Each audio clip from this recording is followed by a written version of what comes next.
అందరితో ఉండుగాక.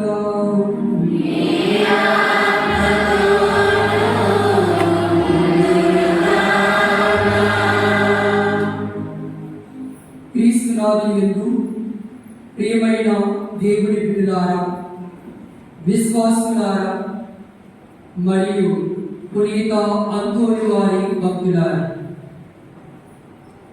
ఈ మొదటి మంగళవారం రోజున పునీత అంతోని వారి యొక్క మధ్యస్థ సమిష్ట దివ్య పూజాబలిలో పాల్గొంటున్నటువంటి మీ అందరికీ కూడా మా హృదయపూర్వక ఆహ్వానం పలుకుతూ ఉన్నాం.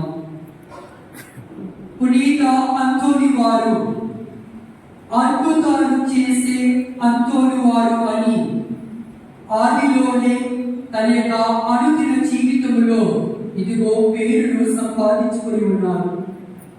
ఆయన జీవించిన జీవితం, ఆయన నడిచిన నడకలు, జీవిత విధానము ఎంతో మందికి ఇదిగో ఒక స్ఫూర్తిదాయకముగా తన జీవితాలలో ఇదిగో వెలిచారు. ప్రియ దేవుని బిడ్డలారా, ఈనాడు మనమందరము కూడా ఎన్నో ఆశయాలతో, ఎన్నో కోరికలతో, ఎన్నో నోములతో పునీత అంతోని వారిని ప్రార్థన చేస్తే, పునీత అంతోని వారి యొక్క మధ్యస్థ ప్రార్థన ద్వారా ఇదిగో నేను దీవెనలు పొందుకుంటాను, మా జీవితాలు మారుతాయి, మా కుటుంబాలలో ఇదిగో శాంతిని సమాధానములు దొరుకుతాయని ఆశపడి వచ్చి ఉన్నాము. ప్రియ దేవుని బిడ్డలారా, మరి ఈనాడు మనం అందరము కూడా విశ్వాసముతో, నమ్మకముతో ఆయన మీద ఆధారపడుతూ, ప్రభువా నేను నీ ముందు నిలిచి ఉన్నాను, పునీత అంతోని వారి యొక్క మధ్యస్థ ప్రార్థన ద్వారా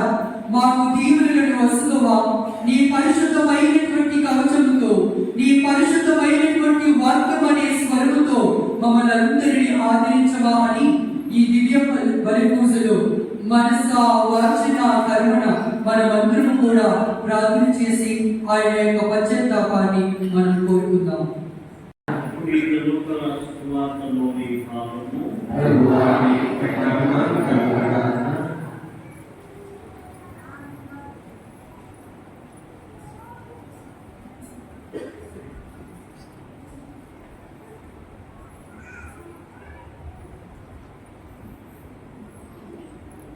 లూకా సువార్త 10వ అధ్యాయం వచనములు 20 నుంచి 24 వరకు.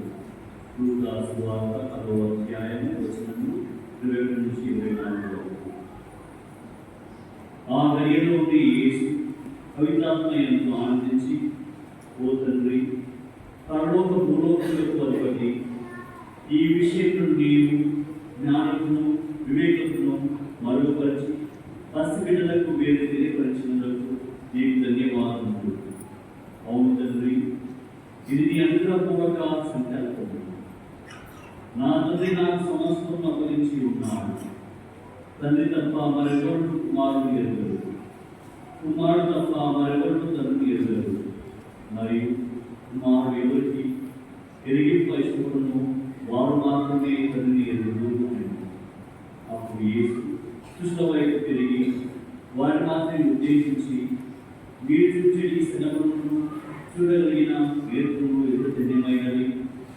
ప్రవక్తలు రాజుల నీతులు మీరు చూస్తున్నది చూడకోరిని కానీ చూడలేకపోయేది, మీరు విడుచున్నది వినుకోరిని కానీ వినసాకపోయేది. ఇది విశేషము. దేవుని బిడ్డలారా, అంతోని వారి భక్తులారా, మరణ ప్రాయం నుండి రక్షింపబడినటువంటి ఒక యువకుడు ఈ జరిగినటువంటి అద్భుతాన్ని ఈనాడు మీ ముందు ఉంచాలని అనుకుంటున్నాను. నెపుల్స్ నగరంలో ఫ్రాన్సిస్కన్ సభకు చెందినటువంటి ఒక గురువు, పునీత లారెన్స్ గారికి అంకితం చేయబడినటువంటి మఠంలో ఉన్నటువంటి గురువు అక్కడ జరిగినటువంటి సంఘటనలు, యథార్థ జీవిత కథలు రాసి పెడుతూ ఉన్నాడు. ప్రియ దేవుని బిడ్డలారా, అక్కడ జరిగిన సంఘటన ఏమిటి అంటే చాలా విచిత్రమైనది. ప్రియ దేవుని బిడ్డలారా, చాలా విచిత్రమైనది ఆ సంఘటన ఇది. ఒక తుఫాను రాత్రిలో సముద్రము ఒడ్డున నివసిస్తున్నటువంటి ఒక తల్లి, ఒక కుమారుడు, వారు రోజుకి కూడా వారి జీవనోపాధి సముద్రంలోనికి వెళ్ళి ఆ లోపలకి వెళ్ళి పడవ మీద ఆ తల్లి కొడుకు కూడా మరి చేపలు పట్టుకొని వ్యాపారం చేసినటువంటి జీవితము వారు జీవిస్తూ ఉన్నారు. వారి యొక్క గృహము లేదా ఇల్లు ఆ యొక్క సముద్రము ఒడ్డునే ఉంటూ ఉంది. ఒక రాత్రి రోజున ఒక యువకుడు, చాలా యవనస్తుడు కాడు, తన యొక్క శరీరము అంతా కూడా గాయాలతో రక్తముతో పడి కొన ఊపిరితో ఉంటూ సహాయం కొరకు మరి ఆ తల్లి బిడ్డలు నివసిస్తున్నటువంటి ఆ గృహ ముందుకు వెళ్ళి తలుపును తట్టుచూ ఉన్నారు. నాకు సహాయం కావాలి, నాకు సహాయం కావాలి, నాకు సహాయం కావాలని 3 సార్లు తలుపును తట్టుచూ ఉన్నాడండి. ప్రియ దేవుని బిడ్డలారా, ఈ తల్లి కుమారుడు కూడా గాఢ నిద్రలో మరి నిద్రపోతూ ఉన్నాడు. గాఢ నిద్రలో ఉన్నారు, మళ్ళీ కొడుతూ ఉన్నారు. ఏమిటి శబ్దము అని తాను బయటకు వస్తూ ఉన్నాడు. ప్రియ దేవుని బిడ్డలారా, బయటకు వచ్చినప్పుడు ఆ యవనస్తుడు కొన ఊపిరితో రక్తము కారి మరి చింతన వందరముగా ఉన్నాడు. ప్రియ దేవుని బిడ్డలారా, తలుపు తెరవగానే మరి ఆ యువకుడు వచ్చి ఆ గాయాలతో ఉన్నటువంటి యువకుడు పట్టుకోగానే మరణిస్తూ ఉన్నారు. ఎప్పుడైతే తన గృహం ముందు మరణిస్తూ ఉన్నారు, అక్కడ ఉన్నటువంటి ప్రజలందరూ కూడా తండోపతండాలుగా ఆ సముద్ర ప్రాంతము దగ్గరికి వస్తూ ఉన్నారు. అయితే ఎప్పుడైతే ఆ యొక్క యువకుడు చనిపోయాడో ప్రజలందరూ మరి ఆ యువకుడిని చూశారు. ఈ యువకుడే తనని చంపివేశాడు, ఈ యువకుడే తనని చంపివేస్తాడు అని అక్కడ ఉన్నటువంటి రాజకీయ న్యాయాధిపతికి ఇదిగో మరి విన్నవిస్తూ ఇతనికి ఎలాగైనా శిక్షను ఖరారు చేయాలి, రేపటికి ఉదయానికే తనకు మరణ శిక్షను విధించాలి అని ఆ ఊరు ప్రజలందరూ కూడా ఆ యువకుడికి ఇదిగో మరణకాండమైనటువంటి శిక్షను వేస్తూ ఉన్నారు. తల్లి అనుకుంటూ ఉంది, ఏమిటి ఇది? సత్యానికి నిదర్శనము ఏమిటి? ఇదిగో మంచి చేస్తే చెడు మాకు ఎదురవుతూ ఉంది. నా బిడ్డకి మరణ శిక్ష ఎందుకు పడాలి?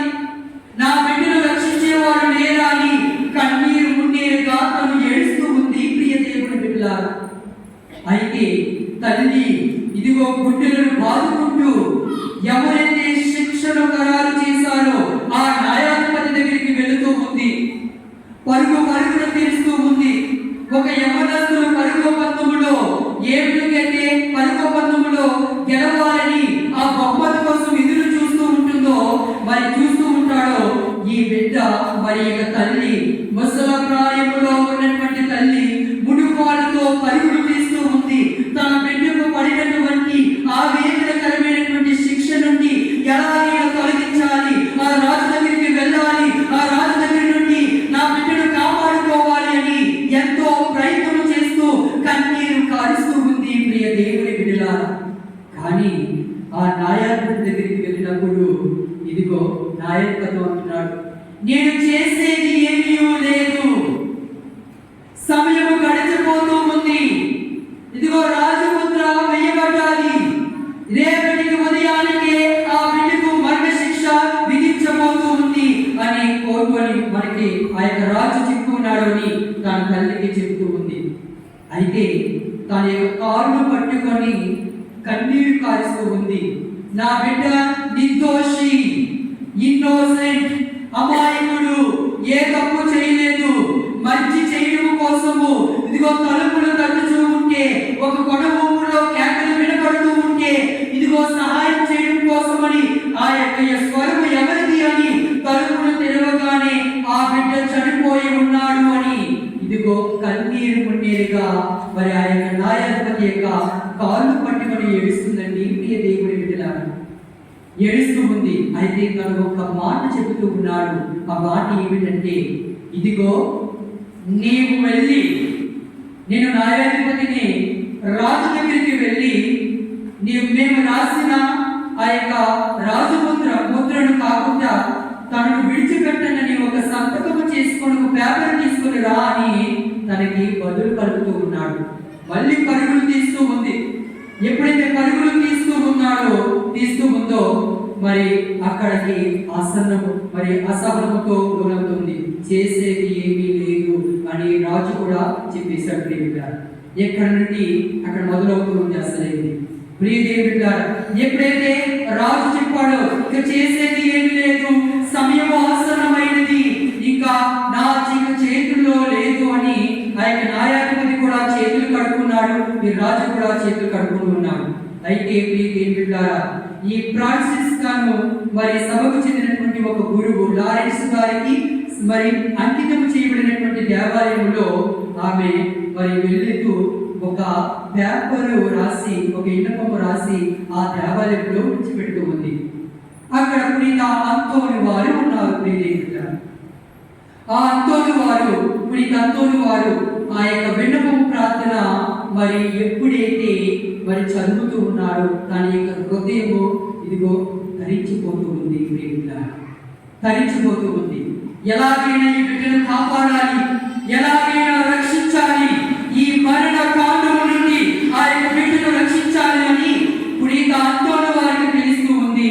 అయితే ఏమి జరిగింది, ఏమి జరగబోతూ ఉంది కూడా అంతా కూడా పరిశీలిస్తూ ఉన్నాడు ప్రియ దేవుని బిడ్డలారా. అయితే తను ఎలాగైనా రక్షించాలని పునీత అంతోని వారు ఈ ఫ్రాన్సిస్కన్ సభా గురువు పేరిట తను వెళుతూ ఉన్నాడు. వెళ్ళినప్పుడు ఇదిగో మరి రాజు దగ్గరికి వెళ్ళినప్పుడు అంటూ ఉన్నాడు, ఓ రాజా, నువ్వు విధించినటువంటి ఈ శిక్ష అన్యాయకరము అని అంటూ ఉన్నాడు.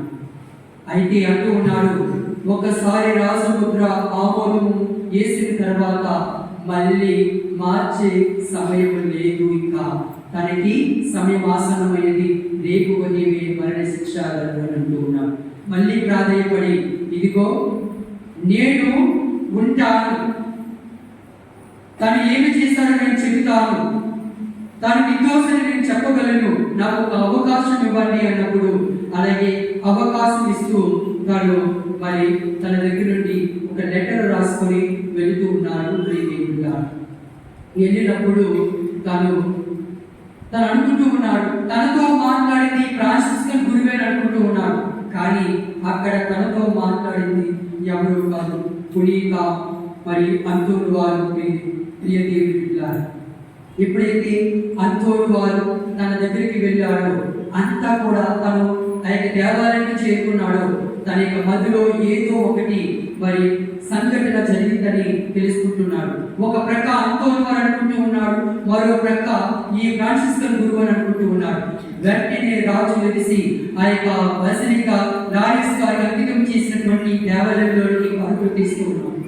ఆ యొక్క మఠగురువుని అడుగుతూ ఉన్నాడు, ఇందాక నిన్నటి రాత్రి వచ్చింది నీవేనా నాయక మరి నా యొక్క దగ్గరికి అన్నప్పుడు నేను కాదు, మా యొక్క సోదరులు ఎవరిని కూడా నేను పంపలేదు అని అనుకుంటూ ఉన్నాడు అని తెలియజేస్తూ ఉన్నాడు. మళ్ళీ రాజు వచ్చి తనకి సైనికుల దగ్గరికి వచ్చి, అసలు ఆ యొక్క గురువుని, ఆ యొక్క సన్యాసిని మన యొక్క రాజ్యం అనే స్థానంలోనికి ఎవరు ఆహ్వానించారు, ఎవరు పర్మిషన్ ఇచ్చారు, ఎవరు అనుమతి ఇచ్చారు అని అడిగినప్పుడు సైనికులు ఎవ్వరు కూడా మాట్లాడలేదు. ఒక మాట అంటున్నాడు, మాకు తెలియదు ఎలాగో వచ్చాడో ఆ యొక్క సన్యాసి అని తెలియపరుస్తూ ఉన్నాడు. అప్పుడు మళ్ళీ రాజు పరుగులు తీస్తూ ఆ దేవాలయంలోకి వెళ్తూ ఉన్నాడు. అక్కడ ఒక పునీత అంతోని వారి యొక్క మరి పటము కనిపిస్తూ ఉంది. ఇదిగో వచ్చినటువంటి వ్యక్తి ఇతడే, ఇదిగో ఇతడు సన్యాసి కాదు, అంతోని వారు అని గ్రహించి మరి ప్రియ దేవుని బిడ్డలారా ఆ యొక్క శిక్ష నుండి ఆ బిడ్డను తొలగిస్తూ ఉన్నాడు.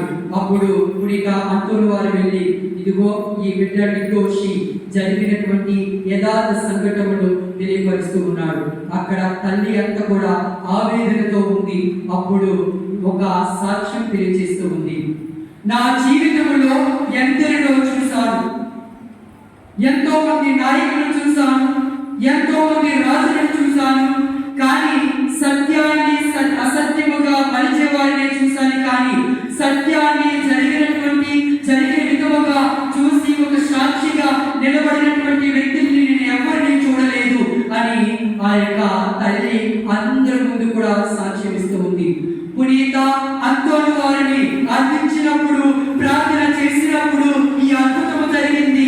ఇదిగో ఆ యొక్క మధ్యస్థ ప్రార్థన ద్వారా ఇదిగో జీవితంలో నా యొక్క కుమారుని యొక్క జీవితాన్ని కాపాడారు, నా యొక్క కుమారుని యొక్క జీవితాన్ని నిలబెట్టారు, నా యొక్క కుమారుని మరణ ప్రాయం నుండి రక్షించారు అని అందరి ముందు కూడా సాక్ష్యము చెప్పి ఆమె సంతోషముగా ఇంటికి వెళ్ళింది. ప్రియ దేవుని బిడ్డలారా, ఈనాడు మన సంఘములో, మన అనుదిన జీవితములో, మన యొక్క కుటుంబ జీవితంలో ఎన్నెన్నో సంఘటనలు జరుగుతూ ఉన్నాయి.